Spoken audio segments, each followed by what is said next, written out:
Instagram stories for Wednesday, October 23rd. I'm your host, Daniel Hill. There's a lot of news to cover, but the biggest news of the day comes from the Threads team, who have launched a new guide to FAQs and best practices all about the Threads platform. From how to create a profile, how to choose who to follow, how to join new conversations, and how to maximize your time on Threads, you're going to want to check this out.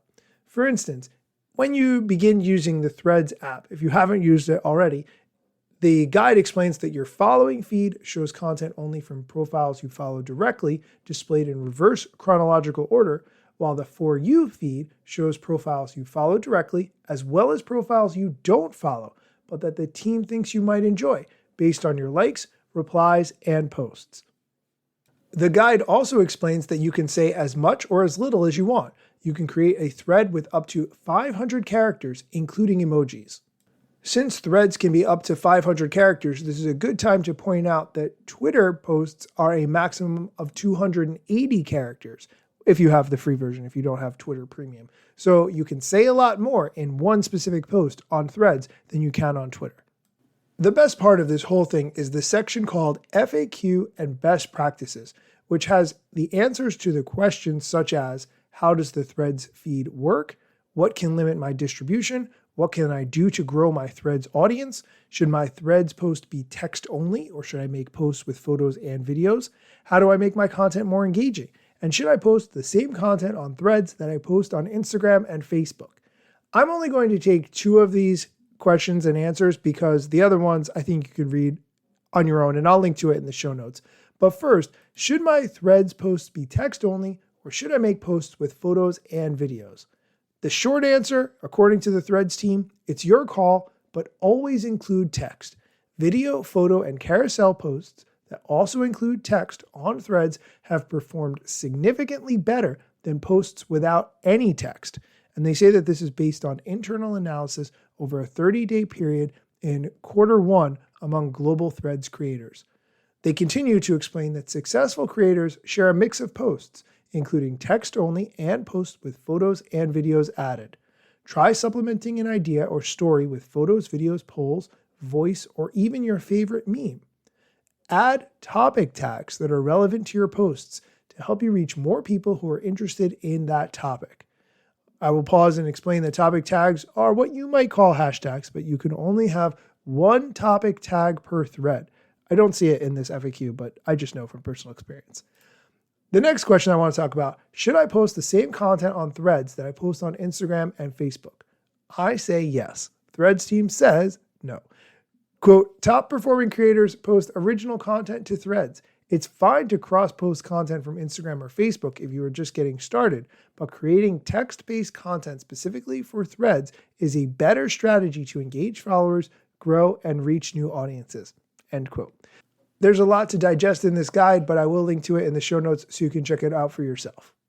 And since we're talking about Threads, let's move over to some Meta news. Meta is testing new ways to combat scams and help restore access to compromised accounts using facial recognition ID. Does this sound scary? Well, I think it actually might be for the best. If you get locked out of your Facebook or Instagram account when you forget your password, lose your device, or you get tricked into turning your password over to someone who gets access to your account, you're kind of stuck. You can go to Instagram.com/hacked and you can go through steps. They require that you verify your identity by uploading an official ID or some other kind of document that includes your name. Meta announced in a blog post that they are now testing video selfies as a means for people to verify their identity and regain access to compromised accounts. The user will upload a video selfie, and Meta will use facial recognition to compare the selfie to the profile pictures on the account that the person is trying to access. This is similar to verification tools that you might use to unlock your phone using facial ID.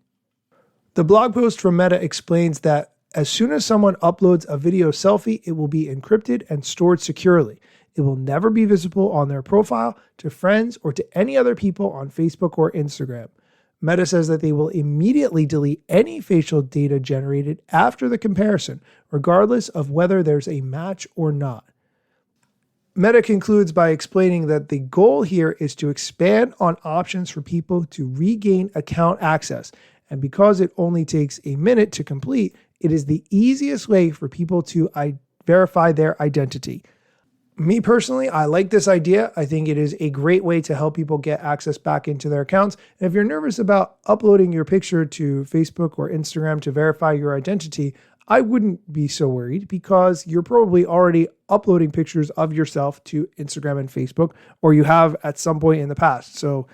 And most importantly, you'll get access back to your account. Okay, we're going to take a quick break. When we come back, we're going to hear from the YouTube team talking about some recent product announcements. So stay tuned. Welcome back. One thing that I talk about frequently on this show is, as much as I love to include clips from people who work at the platforms that I cover here on this show, it is very hard to find audio clips for people other than Adam Mosseri. Adam Mosseri makes a ton of content compared to Shou Chew, the CEO of TikTok, and I have never really consistently found any other clips from different platforms that I could use on the show as much as I get from Adam Mosseri. However, all of that has recently changed because I discovered someone named Rene Ritchie, who is a YouTube liaison. His job is to create content for the YouTube team so that other people will know what is possible on the platform and what is new on the platform. And I am so excited by this discovery. Recently, Rene Ritchie, YouTube liaison, sat down with Joanna, who is the chief product officer at YouTube, to talk about some of the new features that are coming to the platform. Here's the clip. I'm Rene, creator liaison. I'm Johanna, chief product officer. I love doing these release notes, and I especially love doing them when we have something big to announce. And you have this whole bundle of new features coming up. Yes, this release bundles together a bunch of things. And basically, they're across two themes. The first theme is design and just making the design super smooth, cleaning up things like the colors, things you might not even notice when you use the app. The second area is just the features that our users have asked for most. And we're doing this for both the mobile app and for television? Absolutely. These changes will be both on TV and the mobile app. And on TV, the kinds of things that I talk about when I talk about design are immersive channel pages that look very premium, things that allow users to connect to their favorite creators, like pulling the subscribe button front and center, and cleaning up the navigation a bit. And what sort of design changes are you thinking about for the mobile app? On the mobile app, we're doing things like updating the colors to be consistent with the YouTube brand. And we're also making the landscape experience a lot cleaner, bigger thumbnails, bigger font. This is the kind of thing where some people like to be in landscape mode, but also some people have to be in landscape mode. And so improvements in landscape mode actually have a benefit for accessibility as well. So I think of us as both sort of like power users. And one of my favorite new features this year is the sleep timer. Do you have any favorites? I think of myself as somebody who loves her defaults. In our product team, we have a ton of empathy to all kinds of users, including power users such as yourself. And so there are a few features that are really awesome for power users. Sleep timer, that one reminds me of my old clock radio as a kid, where you could just doze off to music, have it play for 10 minutes while you fall asleep. Another really great one for power users is we have variable playback speed, but now you can do it at the smallest, finest grain instruments for people like you who want to have a lot of control and will even remember how you set your defaults for people like me.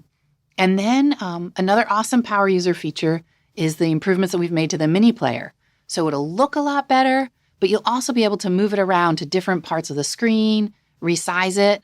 I just want it the way I want it. I want that mini player in the right spot and the speed exactly the way I want it to be. I just want my defaults to be good. Playlists are awesome. I think a lot of people love them, and other people, I think we could do more to introduce them to them. What are you thinking about playlists this year? Yeah, playlists are another amazing power user feature. So what we're adding is collaborative playlists. The idea here is, say I start a playlist and you want to add to it, now you can. So a really good use case might be, I'm having a party. I want to invite my friends over. I want to watch some comedy together. I put on my favorite comedy videos and then I ask them and they could just add theirs to it. We can pop it on the TV and sit and watch together. Other things we're adding to playlists would be the ability to change the thumbnail for that playlist. So I could do that either through my camera roll or through generative AI. And then later in the year, we're going to be adding in voting to playlists. So after you and your friends have watched together, you can all vote and say, hey, this was the best video of the bunch. I love that as a creator because I could also take all the tech reviews I've done during the year, make them in a playlist and let my audience vote on them, and then I'll know how to order them for the end of the year. Oh yeah, cool idea. Something that users really love are badges. How are we incorporating badges this year? Badges are ways to recognize the community and the super fans and the people for using YouTube and the milestones that they've created within the YouTube community. And what will happen is you'll get a notification that you've gotten this badge, and it'll be a delightful moment. Hey, people love your comment, Johanna. Here's your badge. And then if I want to refer back to it, it will be there sitting for me in my U tab. You're going to totally get way more badges than me. I hope so.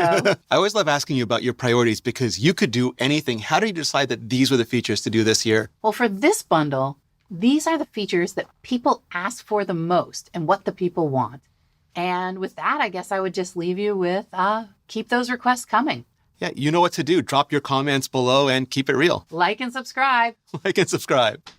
I will say that as excited as I am to have clips from Rene Ritchie on this show, I am not a YouTube user nearly as much as I am for Instagram and TikTok. I spend way more time on those two platforms creating content and not nearly as much time on YouTube at all. However, I am going to continue to feature clips from the YouTube Creator Insider account, so you'll be hearing more of that on the show. That is going to do it for today's episode. If you would like to help shape the future of this show, there is a survey that I have linked to in the show notes where you can offer your opinions about what you think is going well with the show and what you think I could do better. So check that out and please give me your feedback. As always, thank you for listening and be sure to come back next time for more social media news, strategy, and other important content that I know you need to be aware of. Let me tell you a couple things that you should know about me. A product manager but do not have a bachelor's degree, but actually that's factually a fraction of me. And other fractions posting content irregular and irrationally. Still probably won't get a job at the Gram. They forgot, they don't know, or don't care who I am. That's why you never see me at the parties and events. My lack of followers must make me irrelevant. Don't have a course, a book to sell to make a bag of grand. Not a social media marketer, don't represent any brands. Plain to see, don't have an agency, but I got a lot of spam. Just putting in the work, without the glitz and glam. Won't catch me eating fish, unless it's shrimp or clam. No six pack, no risk that, there's a gym card in my hand. Don't have a full-time job, but I got a lot of plans. Stay plotting, dropping knowledge on TikTok and Instagram.